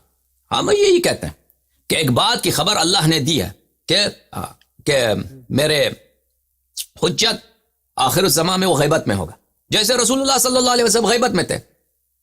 اگر وہی حالات مثلا رسول پاک صلی اللہ علیہ وسلم 3 دن 4 دن 5 دن 6 دن مکہ اور مدینہ کے درمیان وہ اختفاء میں تھے، اگر وہ حالات ان کی حالت اضطراری ہوتی، زیادہ دیر ان کو رکنا پڑتا، تو وہ 1 مہینے بھی چھپ جاتے، 2 مہینے بھی چھپ جاتے، اس سے زیادہ بھی چھپ سکتے. جیسے حضرت موسیٰ علیہ السلام پہ جب فرعون والوں سے وہ چھپ گئے، بھاگ گئے، مدائن چلے گئے، وہ کئی سال تک مدائن میں تھے، اب موسیٰ علیہ السلام کو ڈھونڈو کہ موسیٰ کہاں ہے، وہ کسی کو نہیں معلوم کہ کہاں، وہ مدائن چھپے ہوئے، ٹھیک ہے نا. اگر اسی طرح رسول اللہ صلی اللہ علیہ وسلم اگر کوئی ایسی حالت پیش آ جاتی کہ وہ مثلا مدینہ نہ جا سکتے، وہ مثلا 3 دن سے زیادہ 2 ہفتے غار میں رہتے، 1 مہینہ غار میں رہتے، یا کسی دوسرے گاؤں میں چھپ جاتے جان بچانے کے لیے، وہ حالات آ سکتے تھے. یعنی اس میں کوئی فرق نہیں ہے، وہ ہو سکتا ہے کہ انسان زیادہ عرصے کے لیے چھپ جائے، جس کے دشمن زیادہ ہیں، دشمن اس کو قتل کرنا چاہتے ہیں، وہ چھپ جائے. تو اسی طرح ہمارا جواب یہی ہے کہ وہی جواب تو جو تم رسول صلی اللہ علیہ وسلم سے دو گے وہی جواب ہم دیں گے. لیکن ابھی تم ایک دیا جا سکتا ہے نا. جی بولو. اس کا ایک جواب جو ذہن میں آتا ہے نا، مطلب میرے آ رہا ہے، پتہ ہو سکتا ہے جواب غلطی ہو آپ کے، وہ یہ کہہ سکتے ہیں نا، مخالفین یہ کہہ سکتے ہیں کہ رسول اللہ صلی اللہ علیہ وسلم ہو یا 11 ائمہ کرام ہو یا کوئی بھی دیگر شخص ہو، کوئی نبی ہو، ان کے بارے میں یہ تو کسی کی رائے نہیں نا کہ وہ دنیا میں ہے ہی نہیں، آئی ہی نہیں، دنیا میں نہیں ہے. نبی کریم صلی اللہ علیہ وسلم کے متعلق بھی وہی رائے تھی نا کفار کی کہ ایسا کوئی نبی ہے ہی نہیں، یہ جھوٹا آدمی ہے. نہیں وہ تو یہ تھی نا کہ نبوت کے عنوان سے مارے، لیکن یہ تو نہیں کہتے نا اسلام کا بندہ ہی نہیں ہے، یہ تو نہیں. بہت سارے لوگ تھے جو جانتے نہیں تھے، ان کے نزدیک رسول صلی اللہ علیہ وسلم کا ہونا ان کے لیے بھی خواب تھا نا. بہت سارے ایسے کفار اس زمانے میں اگر آپ دیکھیں کہ اسلام کا کوئی بندہ پیدا ہی نہیں ہوا، یعنی اگر آپ رسول صلی اللہ علیہ وسلم 40 سال کی عمر میں وہ مبعوث ہوئے، 53 سال کی عمر میں وہ بیعت کر گئے، ہجرت کر گئے. اس وقت دنیا کے کس لوگوں کو پتا تھا کہ اس نام کا کوئی آدمی بھی ہے؟ اس وقت دنیا میں اگر یہ تو فرق نہیں پڑتا نا کہ اگر لوگ کسی کے وجود سے غافل ہیں، جاہل ہیں، وہ شخص نہیں ہے. یا موسیٰ علیہ الصلوۃ والسلام دیکھیں بنی اسرائیل کا آدمی ہے. موسیٰ کی پیدائش آپ کو پتہ ہے مخفیانہ ہے, پتہ ہے نا آپ کو؟ ہاں جی موسیٰ علیہ السلام کی پیدائش جو ہے ان کا مار دیتا, اس کو صندوق میں لگا کے دریا میں ڈال دیا. اب یہ بچہ پیدا ہو چکا ہے, اس نے بنی اسرائیل کو نجات دینا ہے. اب یہ فرعون کے محل میں پل رہا ہے. اب بنی اسرائیل والوں کو نہیں معلوم کہ موسیٰ علیہ السلام کہاں ہے. موسیٰ کی پیدائش ہوئی بھی نہیں یا نہیں ہوئی, ان کو نہیں معلوم. صرف موسیٰ کی بہن کو معلوم ہے, موسیٰ کے والدہ کو معلوم ہے, موسیٰ علیہ السلام کی ماں کو معلوم, باقی کسی کو نہیں معلوم. لیکن اس سے فرق نہیں پڑتا. یہ آپ کا جواب جو ہے نا یہ تھوڑا سا اس سے کسی کو فرق نہیں پڑتا کہ موسیٰ اس لیے موسیٰ پیغمبر نہیں ہے کہ کسی کو نہیں معلوم کہ وہ ہیں یا نہیں. اس سے کیا فرق پڑتا ہے کسی. اب یہ بہت سارے لوگ ہیں ہمارے نبی صلی اللہ علیہ وسلم کے وجود سے غافل ہیں کہ ان کی پیدائش ہوئی یا نہیں. اس سے فرق پڑتا ہے کہ وہ دنیا میں کہ وہ نبی ہیں یا نہیں. ٹھیک ہے نا.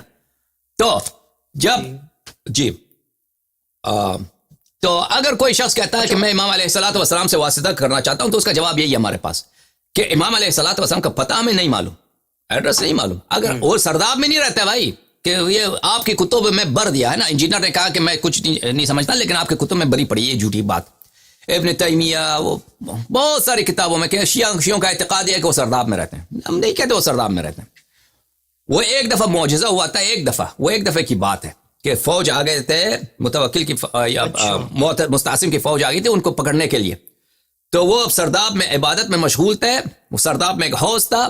وہ فوجی جو تھے ان کے مستعصم کے, وہ فوج کے وہ سرداب میں جو حوض تھا, جو چھوٹا سا حوض تھا, اس کو عبور نہ کر سکے. جتنا انہوں نے کوشش کی کہ ہم اس پانی سے عبور کر کے وہ ان کے محراب تک پہنچے, ان کو پکڑ لیں, وہ پکڑ نہ سکے. لیکن ہمارا عقیدہ کبھی نہیں ہے کہ وہ سرداب میں غائب ہو گئے یا سرداب میں رہتے ہیں. وہ سرداب موجود ہیں, ہم گئے ہیں وہاں پہ, ہم نے نماز پڑھی ہے, لوگ جاتے ہیں. اس طرح نہیں ہے کہ وہاں پہ کوئی شخص چھپا ہوا ہے. وہ سرداب ابھی ہے. سرداب کی بات سنیں. لیکن اگر کوئی شخص کہہ دے, اب مثلا آپ کہہ دیں یا انجینئر کہہ دے کہ ہمیں ان کا ایڈریس دے دو, ہم کہتے ہیں ہمارا ایڈریس نہیں معلوم, ہمیں ان کا ایڈریس نہیں معلوم. اسی طرح جس طرح اگر کوئی مسلمان مکے میں رسول اللہ صلی اللہ علیہ وسلم کے متعلق پوچھتے ہیں کہ بتاؤ پتہ کہاں ہے, ہمیں وہ کہاں ہے تمہارا نبی, میں ان سے سوال کرنا ہے, ہم اس کو بتاتے ہیں بھائی کہ ہم پتہ نہیں معلوم. اگر سوال ہے, ہم سوال کے جتنا ہم معلوم ہے ہم جواب دیں گے. اس سے آگے آپ کو چاہیے تو آپ یا انتظار کر لیں یا دعا کر لیں کہ اللہ تعالیٰ کی جانب سے ان کو کوئی جواب آ جائے آپ کو. یا اس طرح مثلا بنی اسرائیل میں جب حضرت موسیٰ علیہ السلام چھپے ہوئے تھے, کوئی پوچھ لے کہ موسیٰ کہاں ہے, ہمیں نہیں معلوم. اگر میں اس زمانے میں ہوتا, مجھے پتہ بھی ہوتا کہ موسیٰ کہاں ہے, میں کہتا موسیٰ نہیں معلوم, مجھے موسیٰ کہاں ہے. موسیٰ کی پیدائش ہوئی ہے, مجھے معلوم بھی ہوتا, میں نہیں کہتا کہ موسیٰ کہاں ہے, میں چھپا دیتا, اس کی جان بچانا ہے میں کہتا میں نہیں جانتا بھائی, مجھے نہیں معلوم, مجھے وہ انتظار کرو جب وہ آ جائیں گے. ٹھیک ہے, اور بتاؤ. ٹھیک ہے. اچھا علامہ صاحب ایک آخری سوال بس آپ سے کروں, بڑی دیر ہوگی. پاکستان میں اصل میں آپ نے ٹائم بھی بہت لیٹ رکھا ہوا ہے, تو کیونکہ لوگ مجلس جاتے ہیں نا. اچھا سر, لوگ مجلس جاتے ہیں, مجلس سننے جاتے ہیں رات کو, اس لیے. ہاں جی. اچھا علامہ صاحب ایک گزارش آپ سے یہ کرنی تھی کہ میں نے بات کی ہے, یہ جو آپ کے نا, میں نے بڑے سخت آپ کے جو سوالات ہیں نا وہ میں نے بڑے ریکارڈنگ میں لائے ہوں. میں انجینئر صاحب والی مجلس ابھی نہیں چڑھی, وہ انشاءاللہ کوئی چڑھنے والی ہے نیٹ پہ نا. اس سے جو ایک دو پہلے تھی وہ ابھی اپلوڈ ہو گئی ہیں. کاشف بھائی والے سوالات بھی اپلوڈ ہوئے ہیں, پتہ نہیں آپ نے دیکھے کہ نہیں. سر ان دونوں حضرات کا نا ایک موقف ہے اور وہ مفتی ساکا بھی تھا, بلکہ انجینئر صاحب تو رو پڑے ہیں, آنسوں سے روئے ہیں نا جو آپ کے سوالات سن کے نا, تو میں نے ان سے بڑے سخت سوالات کیے ہیں. جی روئے ہیں, آنسوں کے ساتھ روئے ہیں نا.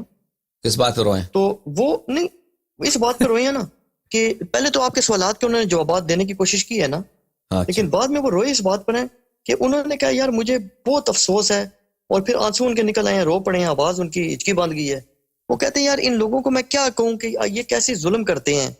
مفہوم ہے ان کی بات کا. کاشف بھائی کا بھی یہ موقف ہے کہ ان سے یہ پوچھیں کہ آپ لوگ یہ تو حضرت ابو بکر پر الزام لگا دیتے ہو کہ انہوں نے نعوذ باللہ ایک جو ہے وہ باغ چھین لیا, اور آپ یہ الزام لگا دیتے ہو کہ نعوذ باللہ انہوں نے حضرت علی کو رسول اکرم صلی اللہ علیہ وسلم نے خلیفہ بنایا تھا, وہ چھین لیا, اور حضرت عمر نے بھی پھر چھین لیا. لیکن ان سے یہ پوچھیں کہ کیا تم لوگوں نے یہ چیزیں نہیں پڑھ رکھی کہ رسول اکرم صلی اللہ علیہ وسلم کے یہ دو صحابی تھے, انہوں نے کس قسم کی دنیا میں جو ہے وہ غربت کی اور سادگی کی, اور اپنے اوپر جسے کہتے ہیں بالکل دنیا کو آلموسٹ حرام کر کے زندگی گزاری ہوئی تھی, کہ بالکل انہوں نے کفایت شاری کی اور سادگی کی اور بالکل درویشی کی زندگی گزاری ہے. اور انہوں نے حاصل کیا کیا ہے, کون سی انہوں نے اپنی اولادوں کو کوئی خلافت دے کے گئے ہیں, کون سے انہوں نے پلاٹ چھوڑے ہیں, کون سی انہوں نے اربوں کی جائیدادیں بنائی ہیں, کون سی انہوں نے جناب دنیا پہ عیاشیاں کی ہیں. وہ کہتے ہیں اب آج کے دنیا کے بادشاہ دیکھیں نا, پتہ چلتا ہے جی کوئی بادشاہ اس کا کوئی سٹائل ہے, اس کی کوئی لگژریز ہیں, اس کے جناب کوئی کمفرٹ ہے, اس کی نسلوں میں بھی جناب جو ہے نا 10 نسلیں بیٹھ کے کھائیں گی, تو اتنا وہ جناب آرام کما کے چلا گیا. تو وہ کہتے ہیں جن لوگوں نے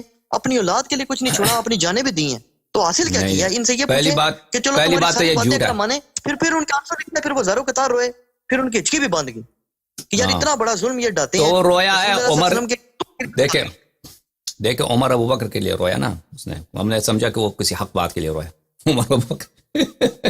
تو استغفر اللہ, محرم کے مہینے میں ہم سوچے کہ اس نے امام حسین علیہ السلام کے لیے رویا, محرم کے مہینے میں وہ عمر ابو بکر کے لیے رویا, گریا کیا.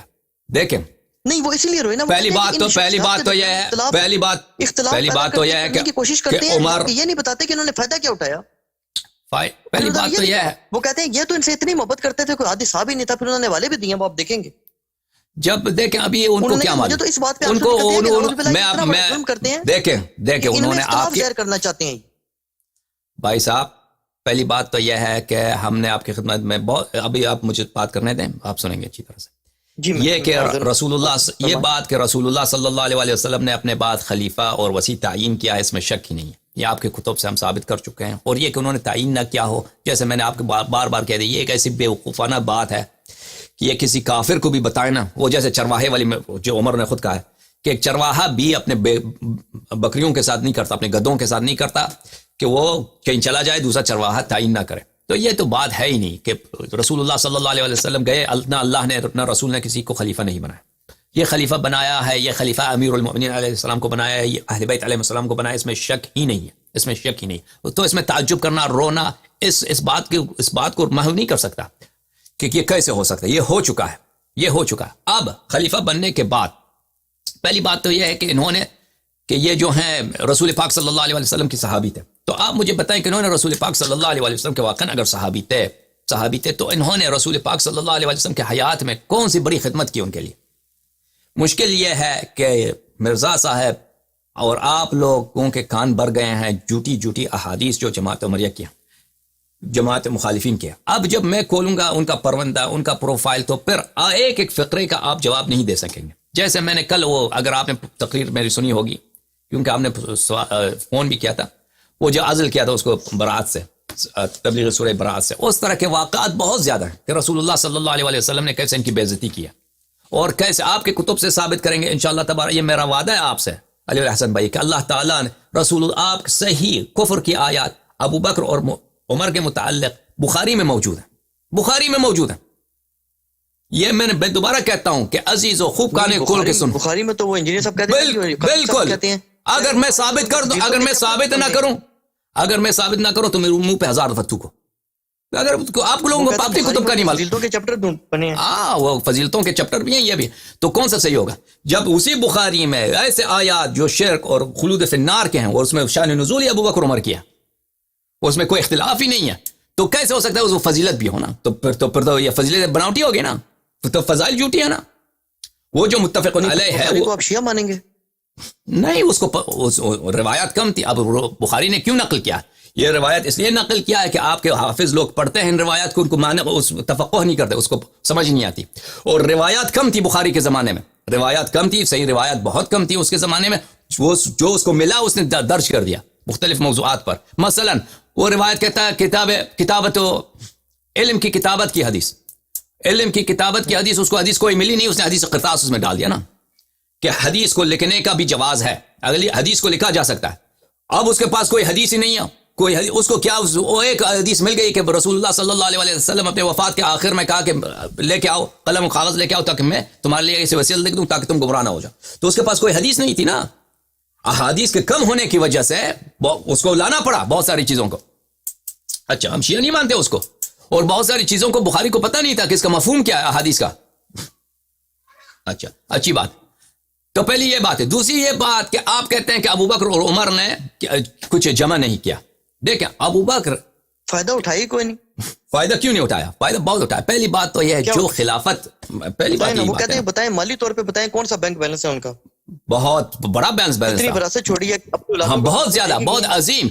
عمر کے وفات, عمر ابھی کبھی میں آپ کو بینک وہ کیا کہتے ہیں بیلنس شیٹ کھولوں گا نا, عمر کے وفات کے وقت اس کی جائیداد کتنی تھی, بے انتہا جائیداد تھی عمر کی.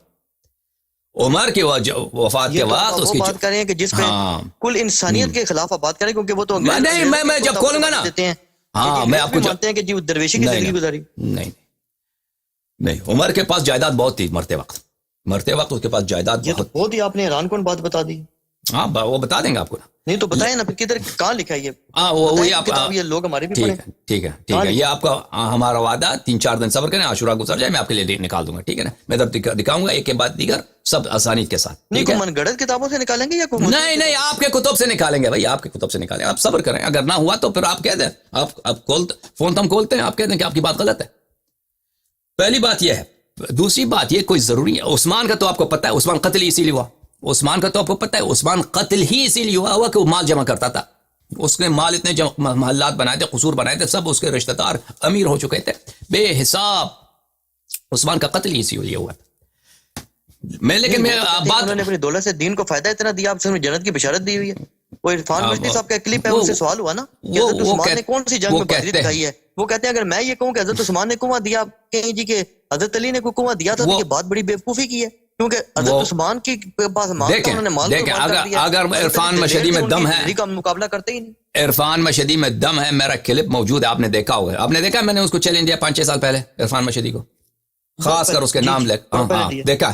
اگر وہ اس کا دم ہے وہ میرے سامنے کہہ دے. وہ ادعا سب کر سکتا ہے کہ فلان عثمان نے یہ کیا، عثمان نے وہ کیا. عثمان کے قتل کے اسباب میں سے سبب یہی تھے، سب سے بڑی سبب یہی تھی، وہ بیت المال کو چراتا تھا. بیت المال پہ اس نے جو ڈاکے ڈالے تھے، اس کے سب قتل کا سب سے بڑا سبب ہی یہی تھا، اور اس کے وہ اور اس کے رشتہ دار. اچھا لیکن میں آپ کو سب سے ایک بات بتاؤں کہ بہت دفعہ یہ ہوتا ہے کہ خود خلافت میں مزہ ہے، خود خلافت میں کہ آپ ایک چیز کا لیڈر بنیں. بہت دفعہ لوگ دیکھیں بادشاہ بنتے ہیں، اس طرح نہیں ہوتی کہ وہ عیش کرنے کے لیے بادشاہ بنتے ہیں. یعنی ایک شخص مثلا سکندر تھا، سکندر اس نے پوری دنیا کو فتح کیا اس نے بہت عیش کیا؟ نہیں، اس نے کوئی عیش نہیں کیا. وہ ہمیشہ تکن میں، ہمیشہ جنگوں میں رہتا تھا. آخر بھی وہ مر گیا، وہ اس کو کسی محل میں نہیں رہا، وہ سفر کے حالت میں مر گیا. بہت دفعہ یہ ہوتا ہے کہ یہ جو بڑے بڑے بادشاہ ہوتے تھے، انہوں نے کوئی عیش نہیں کیا ہے. جنہوں نے بڑے فتوحات کیے ہیں، جو انہوں نے دنیا فتح کیا، یہ لوگ خود بادشاہت میں، خود آپ لیڈر بنے کسی قوم کا، اس کو حکم دے کہ یہ تم یہ کرو، اس کو حکم دو تم یہ کرو، اس میں خود مزہ ہے، اس میں خود مزہ ہے. اور بہت سارے لوگ یہ ہوتے ہیں کہ ترک دنیا لے اجل دنیا، ان کو دنیا کے ترک کرنا پڑتا ہے دنیا کی محبت کے لیے، اپنی خلافت جمانے کے لیے کہ میں خلیفہ ہوں، میں آپ کا لیڈر ہوں، دیکھیں میں کتنا افسادہ رہتا ہوں، اس لیے بھی کرنا پڑتا ہے. اس طرح کوئی ضرور اس لیے کہ اگر کوئی شخص اس کی زندگی سادہ ہے، اس کا مطلب یہ نہیں ہے کہ اس کے سارے کام صحیح ہیں. آپ کو پتہ ہونا چاہیے کہ اگر کوئی شخص مثلا وہ سادہ سی، مثلا ابو بکر کے زمانے میں بیت المال چھوٹی تھی، بیت المال اتنا کوئی خاص بڑا نہیں تھا، اور وہ پھر اچانک مر بھی گیا نا. 19 مہینے زندہ تھا، وہ زیادہ زندہ نہیں تھا رسول پاک صلی اللہ علیہ وسلم کے بعد. اگر وہ زندہ رہتا مثلا 10-15 سال تو پھر ہم دیکھ لیتے کہ اسے کیا ہوتا. وہ اس مرحلے میں گیا ہے جب ابھی تک غنائم بہت کم تھے، اور وہ اچانک مر گیا. اگر وہ زندہ رہتا تو ہم دیکھ لیتے کہ اس کی کیا زندگی ہوتی ہے. لیکن وہ جس زمانے میں گیا ہے، اگر وہ فوراً رسول پاک صلی اللہ علیہ وسلم جس انداز سے زندگی گزار رہا تھا، اسی انداز سے وہ مثلا وہ شروع کرتا اپنے لیے محل بنانا، تو کوئی اس کو برداشت نہیں کرتا. وہ ماحول ایسا تھا مدینے کا کہ رسول پاک صلی اللہ علیہ وسلم کے فوراً بعد اگر ابو بکر یا عمر شروع کرتے مثلا اپنے قصور بناتا، جیسے شام میں معاویہ نے بنایا تھا، تو وہ مسلمان برداشت نہیں کرتے. ان کو ایک ظاہری زہد رکھنا پڑتا تھا سیاست کے لیے، سیاست دانوں کے لیے. یہ بہت بیوقوف سیاست دان ہوتے ہیں جو خود بہت عیش کی زندگی گزارتے ہیں، اور ان کے عوام جو ہیں فقر میں ہوتے ہیں، ان کی حکومت کم رہتی ہے. جو سیاست دان ہوتے ہیں، جو بہت عقل مند ہوتے ہیں، اس طرح کے کام نہیں کرتے. وہ ظاہری طور پر عوام کے ساتھ انہی کے سطح پہ زندگی گزارنے کی کوشش کرتے ہیں. لیکن اس سے اگر کوئی سیاست دان، ابھی مثلا بہت سارے جنوبی امریکہ کا ایک صدر تھا کہ وہ بہت ہی اپنے آبائی گھر میں رہتا تھا. کس ملک کا صدر تھا؟ وہ پیراگوے کا صدر تھا، پتہ نہیں کس ملک کا صدر تھا. بہت ہی فقیرانہ زندگی گزار رہا تھا، لیکن وہ خود کمیونسٹ، ایتھیسٹ، ملحد ہے. ابھی میں اس کا آپ کو دکھاؤں، لیکن اس کا مطلب یہ نہیں ہے کہ اس کا عقیدہ صحیح ہے، وہ رسول اللہ صلی اللہ علیہ وسلم کا خلیفہ ہے، وہ کیونکہ وہ زاہدانہ زندگی گزر رہا ہے اس نے پیسے چوری نہیں کیے. ٹھیک ہے بھائی، میں بھی آپ کو اس کا اگر مجھے مل سکے اس کا میں دکھاتا ہوں. اور حکم کرو بھائی، تم نے سب کا وقت نہیں. یہ جو فتح والا معاملہ جو آپ پہلے تشیع و اعتراض جو بہت اس پہ کرتے ہیں نا اعتراضات. تو یہ اہل سنت یہ بھی کہتے ہیں نا, وہ کہتے ہیں ہمیں اس بات کا جواب دو, ہم عقلی اعتراض کریں. ہم تو مانتے ہی نہیں نا, اہل سنت کے جو علماء ہیں وہ تو کہتے ہیں ہم تو اس چیز کو تسلیم ہی نہیں کرتے. اس پہ تو اہل سنت کے جو اشرف آصف جلالی صاحب ہیں انہوں نے تو پوری سنی کانفرنس کی ہے پورے پاکستان لیول پہ. وہ تو کہتے ہیں ہم تو مانتے ہی نہیں ہے کہ یہ کوئی ایسا ظلم زیادتی نعوذ باللہ کیا ہے. لیکن ہمیں پتہ ہے کہ آپ فائدہ کیا اٹھایا ہے, کیا فائدہ کیا اٹھایا, اپنی پراپرٹی بنا لی. تو اس کی آمدنی بہت تھی نا, فدق کی آمدنی بہت زیادہ تھی. کہتے ہیں وہ اپنے ذاتی گھر لے گئے ہیں. نہیں, اس کا فائدہ یہ تھا ابو بکر کے لیے. پہلی بات تو ہے کہ ان کے حزب اختلاف کمزور ہو جاتا نا. امیر المؤمنین علیہ السلام جو ان کا مخالف تھا, اگر وہ ان کے پاس اتنی بڑی یعنی اتنی بڑی دیکھیں, رسول اللہ صلی اللہ علیہ وسلم تقریباً مسلمانوں کے کام چلاتے تھے فدق کی آمدنی سے. فدق کی آمدنی اتنی زیادہ تھی کہ اس کے باغات تھے, اور اس کے علاوہ مدینے میں بھی باغات تھے.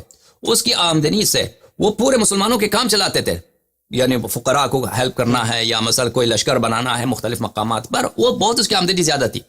تو ایک تو فائدہ یہ ہے کہ ان کا جو دشمن ہے, سب سے بڑا مخالف ہے, اس کو فقیر بناؤ کہ اس کے اگر پیسے ہوں گے امیر المومنین علیہ السلام کے ساتھ تو لوگ بھی ہوں گے نا. لوگ بھی پیسوں والوں کی قدر کرتے ہیں اور آ جاتے ہیں. اگر ان کے پاس پیسہ ہے لوگوں کو کھلانے کے لیے, لوگوں کو دینے کے لیے, تو ان کے حامی تو بہت بن جائیں گے. تو پہلا فائدہ تو یہ ہے کہ ان سے یہ چھین لو. دوسری یہ بات ہے کہ ان کی اپنی حکومت چلانے کے لیے رسول پاک صلی اللہ علیہ وسلم جب گئے دنیا سے, ایک تو زکوٰۃ آتا تھا قبائل سے, اور ایک یہی تھا فدق کی آمدنی تھی. اور ان کے مدینے میں جو باغات تھے نا, زکوٰۃ کی تو بہت ساری وہ درآمد کٹ گئی ابو بکر سے. لوگوں نے کہا کہ ہم نہیں دیں گے آپ کو. آپ کون ہیں, آپ کو زکوٰۃ دیتے ہیں, رسول کو دیتے تھے صلی اللہ علیہ وسلم, آپ کون ہیں؟ تو ان پہ ٹپا لگا دیا کہ یہ مرتد ہیں, ان کو قتل کرو. نسائی وغیرہ میں روایت بہت ہے کہ عمر نے کہا کہ تم اس کو کیسے قتال کر, یہ تو مسلمان ہیں, یہ تو مسلمان ہیں, کیسے قتل کرتے ہو. بہرحال ان کی تکفیر کر دی, ان کو قتل کیا تاکہ وہ زکوٰۃ دے دیں. تو دوسری طرف حکومت کی جو درآمد تھی وہ اسی سے تھی, فدق سے تھی بھائی, خزانہ پورا کرنے کے لیے. اسی لیے تو ابو بکر نے کہا کہ رسول اللہ صلی اللہ علیہ وسلم کے صدقات جو مال ہے, میں اس کی درآمد کو چینج نہیں کرتا. جس طرح وہ کرتے تھے میں اسی طرح کروں گا. میں صرف آپ سے آپ کا خرچہ دوں گا, فدق سے آپ کا خرچہ, اہل بیت کا خرچہ دوں گا. باقی جو بھی رسول اللہ صلی اللہ علیہ وسلم خرچہ کرتے تھے اسی طرح میں کروں گا. یعنی میں مسلمانوں کے امور چلاؤں گا اس سے. سمجھ میں آئی نا بات آپ کو؟ اب آپ لوگوں کا موقف مجھے معلوم ہے. آپ کہتے ہیں جلالی نے یہ کہا ہے, جلالی نے کہا کہ شیعہ غلط کہہ رہے ہیں, یہ ہم حق پر ہیں. مجھے معلوم ہے, لیکن کوئی سامنے آ کر کہے نا, اگر جلالی مرد ہے تو میں نے اس کو کہہ دیا ہے پہلے, وہ آ کر مجھ سے مناظرہ کر لے پہلے اس کو. اچھا, آپ ایک بات ہے نا, مفتی ڈاکٹر اشرف آصف جلالی صاحب ہے نا, فدق کے موضوع پہ سب سے اہل سنت کی جسے کہتے ہیں شدت کے ساتھ موقف انہوں نے بیان کیا ہے. تو آپ ان کو دعوت دینا, گفتگو کریں. دیکھیں میرے بھائی, بات سنیں. میں نے پہلے ان کو دعوت دیا, تو اتنی نہیں ہے نا. مفتی ڈاکٹر اشرف آصف جلالی صاحب فدق پہ گفتگو کریں نا. میں نے پہلے ان کو دعوت دی, ابھی دوبارہ ابھی آپ ان کو بتائیں. میں دیا ان کو نہیں, مفتی ڈاکٹر اشرف آصف جلالی, میرا ان سے خود بھی رابطہ نہیں ہے. اشرف علی جلالی وہی جس نے کہا تھا, لیکن سیدۃ النساء العالمین کہ اس وقت وہ تمام مسالک کے لیڈر ہیں, وہ اس مسلک وہی جنہوں نے کہا تھا کہ بی بی کے خطا اجتہادی تھی, وہی ہے نا جلالی, یا کوئی اور ہے؟ اس بات پہ تو اہل سنت بھی ان کے بہت مخالف ہو گئے تھے نا. لیکن فدق کے مسئلے تو ابھی سنیے, سب سے زیادہ سخت وہ ہیں. ابھی سنیے, میں ابھی سناتا ہوں. ڈاکٹر اشرف جلالی صاحب, آپ کو میرا پیغام ہے, جب یہ پیغام آپ کو پہنچ جائے تو آپ سنیے کہ جتنے شیعہ کے متعلق آپ کے اعتراضات ہیں اس کے جواب دینے کے لیے میں حاضر ہوں. اسی طرح فدق کے معاملے پر, فدق کے مسئلے پر آپ گفتگو کرنا چاہیں, علمی گفتگو جب بھی چاہیں, جس شرائط بھی آپ رکھ لیں, میں حاضر ہوں. آپ زیادہ وقت لینا چاہتے ہیں, جو بھی شرائط ہیں, آپ ایسی شرائط نہ رکھیں کہ میرے ناممکن ہو. یہاں شرائط ممکن رکھیں لیکن سخت شرائط رکھ دیں. میں حاضر ہوں, آپ کے ساتھ مناظرہ کروں انشاءاللہ تبارک و تعالی, اور یہ ثابت کروں کہ ابو بکر جھوٹا تھا, ابو بکر غاصب تھا فدق کے ادعا پر, اور اس نے جیسے اس کی خلافت باطل تھی اسی طرح اس نے رسول اللہ صلی اللہ علیہ وسلم پہ جھوٹی حدیث گڑی کہ ان معاشر الانبیاء لا نورث ما ترکنا صدقہ, اور فدق کو اس نے غصب کیا سید نساء عالمین سلام اللہ علیہ سے. یہ ہم ثابت کریں گے انشاءاللہ تبارک و تعالی. اور یہ کہنا کہ ان کی اجتہادی غلطی تھی, یہ شخص نہ اجتہاد کا مفہوم سمجھتا ہے, اور نہ یہ اس کو پتہ ہے کہ یہ تہمت, یہ اتہام بی بی سلام اللہ علیہ پہ نہیں ہے, یہ رسول اللہ صلی اللہ علیہ وسلم پر ہے کہ انہوں نے کیسے اپنے بیٹی کو نہیں سمجھایا کہ تمہارا میراث نہیں بنتی. ان کے ایک ہی شخص جن سے میراث ملتا ہے اس کو بھی تبلیغ نہیں کیا. قوا انفسکم واہلیکم نارا, کہ اپنے بچوں کو جہنم سے بچاؤ, ان کو بتایا بھی نہیں کہ آپ کے لیے حرام ہے. تو یہ تو سب سے بڑا جو ہے اتہام رسول صلی اللہ علیہ وسلم پر ہے. اور جناب حکم کرو. بس آپ نے اب یہ کلپ ریکارڈ کرا دیں، پھر مفتی ڈاکٹر اشرف حسین جلالی صاحب سے گفتگو آپ کی ہوگی تو دیکھ لیں گے انشاءاللہ تعالیٰ. آپ کیا وہ دلائل دیتے ہیں وہ نہیں آئے گا بھائی، وہ نہیں آئے گا، وہ کبھی اس کی ضرورت نہیں ہوگی آئے گا. یاد رکھو یہ لوگ نہیں، ضرورت مجھے نہیں کریں گے ہم سے بات. تقریباً 100% یقین ہے، وہ مجھے 100% یقین ہے کہ وہ آپ سے گفتگو کریں گے. حالانکہ میرا ان سے زندگی میں خدا کے کبھی رابطہ نہیں ہوا، نہ ڈائریکٹ نہ انڈائریکٹ، نہ ان کے کسی شاگرد سے. وہ بالکل میرا زندگی میں ان سے کوئی رابطہ نہیں ہے، لیکن مجھے لگتا ہے کہ وہ آپ سے بات کریں گے. مجھے پتہ نہیں لگتا ہی. ٹھیک ہے انشاءاللہ. اس کی اور ریزن جناب ہے نا کہ پاکستان میں نا یہ ایشو بہت ہارڈ ڈیبیٹ ہوئی ہے اس پر، بہت شدید یہ معاملہ قومی سطح پہ اٹھ گیا تھا. اچھا تو اس لیے اس پہ گفتگو مجھے لگتا ہے وہ آپ سے کریں گے. مجھے لگتا ہے، ہو سکتا ہے میری بات غلط ثابت ہو، یہ تو اللہ ہی غیب جانتا ہے. لیکن آپ نے یہ کلپ بنا دیں، اس میں آپ بے شک ان کو دعوت آپ نے دیا تو اس کو ویڈیو کلپ بھی ریکارڈ کرا دینا علیحدہ سے، کیونکہ ظاہر 4-5 گھنٹے کی ویڈیو تو کوئی نہیں دیکھتا. تو آپ اس کو علیحدہ سے ایک چھوٹا سا کلپ بھی بنا دیں، ان تک پہنچ جائے. اور ہمارے دوست بنائیں گے، ہمارے دوست بنائیں گے انشاءاللہ تبارک و تعالی. بہت مہربانی آپ کی علی بھائی، یا علی مدد. خدا حافظ. اللہ حافظ، جزاک اللہ حافظ. اللہ حافظ. خدا حافظ. خدا حافظ. Thank you. عزیزوں میں آپ کو یہ دکھاتا ہوں، یہ پریزیڈنٹ ہے یوروگوے کے، ہوزے موہیکا، the world's poorest president، دنیا کا سب سے غریب، فقیر، مسکین صدر. یوروگوے ایک ملک ہے جنوبی امریکہ میں، اس کا صدر ہے، لیکن یہ شخص ملحد ہے. یہ بھی کچھ عہدے سے تو ہٹ گیا ہے، یہ ابھی ریٹائر ہوا تھا، پھر اس کی وفات بھی ہو گئی ہے، یہ دنیا سے ابھی مرا بھی ہے. یہ شاید 8-9 سال پہلے یہ اس کی صدارت ختم ہو چکا تھا. یہ بی بی سی کا ویب سائٹ ہے. یہ دیکھیں، یہ اس کا آبائی گھر، اسی گھر میں رہتا تھا. یہ صدارتی محل میں نہیں رہتا تھا، یہ اسی گھر میں رہتا تھا، سادہ زندگی. یہ دیکھیں، یہ کتا ہے اس کا، اور یہ اس کی گاڑی ہے. اسی گاڑی میں روزانہ وہ اپنے آفس آتا تھا صدارتی محل میں. ٹھیک ہے، یہ صدارتی محل ہے، لیکن وہ یہاں پر رہائش نہیں تھی اس کی، یہ اس گھر میں رہتا تھا، یہ اس کا گھر ہے. Instead, he chose to stay on his wife's farm. یہ اس کی وائف کی جو گاؤں تھی، وہ اپنے وائف کے گاؤں میں رہتی تھی، وہ رہتا تھا اس کے گھر پہ. ٹھیک ہے نا.